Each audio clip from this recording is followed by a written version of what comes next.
Bienvenidos. En este video exploraremos dos aspectos fundamentales de la periodoncia, la anatomía del periodonto y cómo realizar un periodontograma. Es un apartado que se incluye en la historia clínica, donde quedan registrados los resultados más relevantes de la exploración dental y periodontal a través de un esquema de ambas arcadas dentales, tanto superior como inferior, que refleja las características de cada diente y permite plasmar datos específicos del examen del paciente. Cabe mencionar que para poder realizar un periodontograma se deben tener algunos conocimientos sobre la anatomía periodontal. Comenzaremos recordando que el periodonto se divide en dos: la unidad dentogingival, compuesta por encía y diente, y la unidad dentoalveolar, la cual se compone de hueso, ligamento periodontal y cemento radicular.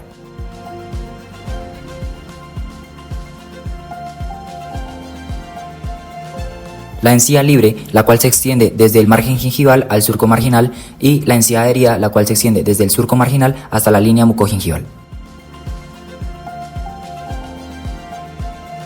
También podemos encontrar dos epitelios en el tejido gingival: el epitelio circular, el cual se extiende desde el margen gingival al fondo del surco gingival y se encarga de revestir internamente a este, y el epitelio de unión, el cual se extiende desde la unión amelocementaria al fondo del surco gingival y es el encargado de la unión de la encía al diente. Eso se lleva a cabo por medio de la adherencia primaria y secundaria. También se encarga de brindar una respuesta inmune frente a agresores, permitiendo la salida de polimorfonucleares. Las fibras dentogingivales son haces de fibras colágenas que se insertan en el cemento de la porción supraalveolar de la raíz y se proyectan en forma de abanico hacia el tejido gingival. Se clasifican en fibras circulares, fibras dentogingivales, fibras dentoperiósticas y fibras transeptales. Ahora hablaremos de la unidad dentoalveolar. Esta se encuentra conformada por el hueso alveolar, cuyo papel es el anclaje de los dientes mediante el ligamento periodontal y absorber las fuerzas masticatorias para protegerlos. El ligamento periodontal aporta nutrientes al cemento, hueso y encía por medio de los vasos sanguíneos, provee drenaje linfático y une el diente al hueso alveolar por medio de sus fibras, dentro de las cuales encontramos fibras de la cresta alveolar, fibras horizontales, fibras oblicuas, fibras apicales y fibras interradiculares. El cemento radicular es una estructura vascular que actúa como un lugar de inserción para las fibras del ligamento periodontal.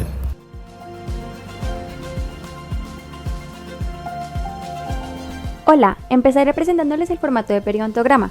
Iniciaremos por la parte de la placa bacteriana. En el periodontograma del sistema se evalúa la cara vestibular lingualo-palatina en las superficies mesial, central y distal por medio del índice Sillnes-Loe, el cual se evalúa cualitativamente. También se puede evaluar mediante el índice de Oliari, el cual cuantifica la placa bacteriana en todas las superficies del diente. Una vez aplicada la sustancia reveladora, se calcula el número de caras teñidas dividido entre el número de caras presentes para luego multiplicar el resultado por 100.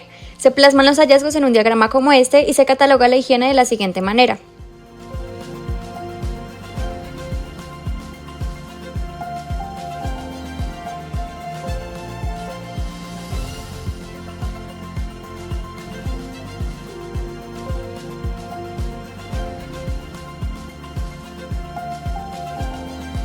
Rojo es un cambio de color en la encía, señal de inflamación o irritación. Este se debe observar en las superficies mesial, central y distal, en cara vestibular, lingual o palatina.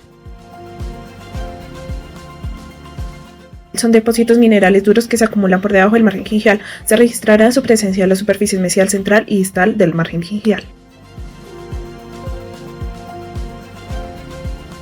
Es la distancia del margen gingival respecto a la unión amelocementaria, distancia la cual mediremos por medio de una sonda periodontal Carolina del Norte. Estas mediciones serán en milímetros. Si realizamos la medición y el margen está en la línea amelocementaria, la medida es 0. Al contrario, si la medida se ha retraído por debajo de esta unión, indicamos un valor negativo. Esto se conoce como recesión gingival.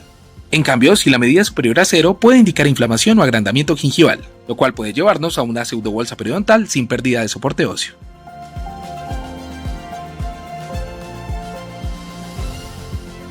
Este de aquí es el surco y es el espacio anatómico conformado por la parte interna de la encía marginal y el diente. Para su medición se inserta la punta de la sonda periodontal, en este caso sonda Carolina del Norte, a una presión de 0.25 newtons en el surco gingival entre la encía y el diente. Se avanza desde el margen gingival hasta el fondo de este y en donde el epitelio de unión encuentra resistencia. Las mediciones de profundidad del surco se deben hacer por cara vestibular, lingualo-palatina, en mesial, central y distal. En normalidad, este debe medir de 2 a 3 milímetros.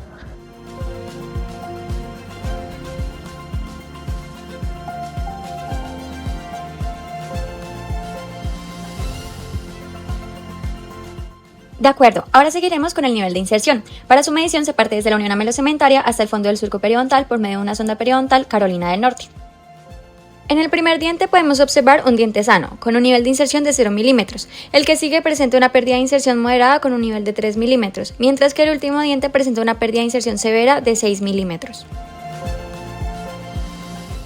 Furcas. El propósito de su evaluación es identificar lesiones furcales en la cara vestibular, lingual y palatino de cada una de las sesiones mesial, central y distal, y para ello vamos a emplear una sonda de Navers o un explorador de furcas. Las categorías son las siguientes. Furca inicial o grado 1. Se da cuando la sonda entra a la furca a menos de 3 milímetros. Furca abierta o grado 2.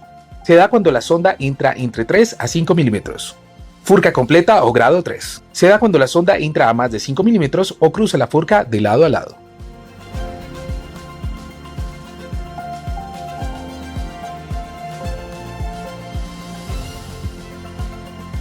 Este es el límite anatómico entre la mucosa adherida y la mucosa de revestimiento, donde inicia la mucosa alveolar hacia el fondo del vestíbulo.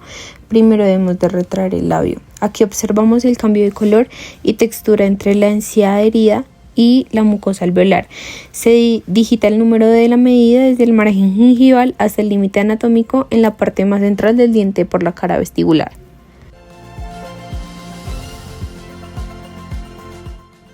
Es el grado de movimiento de la pieza dentaria frente a algún tipo de fuerza externa. Esta tiene dos etapas. Una etapa inicial, el diente se mueve dentro de los límites del ligamento periodontal. Etapa secundaria, ocurre de forma gradual e indica deformación elástica del hueso alveolar.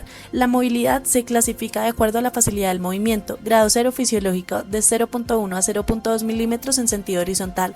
Grado 1, hasta 1 milímetro en sentido horizontal. Grado 2, más de 1 milímetro en sentido horizontal. Grado 3, movimientos en sentido horizontal y vertical. Puede indicar una inflamación periodontal, su causa puede verse relacionada a la presencia de placa y cálculo subgingival. Debemos registrar la presencia de sangrado en qué diente y en cuántas de sus superficies, mesial, distal, en vestibular, lingual o palatino.